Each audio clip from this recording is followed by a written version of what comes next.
Hi friends, ఇప్పుడు నిప్పులపై ఆర్చిన చేపలు ఎట్లా క్లీన్ చేసుకోవాలో చేసి చూపిస్తానండి. ఇవి కోనసీమలో మాత్రమే దొరుకుతాయి.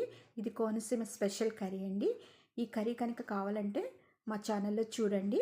ఇవి ఫస్ట్ మనం వామ్ వాటర్ తీసుకోవాలి. గోరువెచ్చని వాటర్ తీసుకున్న తర్వాత వాటిలోనికి మనం వండుకుందాం అనుకునే చేపల్ని మునిగే వరకు వెయ్యాలండి.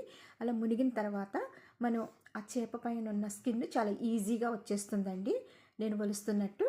అలా ఈజీగా వచ్చిన తర్వాత మనం దానికి ఉన్న తల తోక కూడా మన చేతితో జస్ట్ ఇట్లా కట్ చేస్తే కట్ అయిపోతుందండి. దీనికి ఎటువంటి నైఫ్ కానీ ఇది యూస్ చేయక్కర్లేదు. నెక్స్ట్ కాల్చేటప్పుడు ఈ చేపలోకి కొబ్బరిను పుల్ల ఉంటుంది కదండి, అది పెట్టి అదేంటి నిప్పుల పైన జస్ట్ కాలుస్తారండి.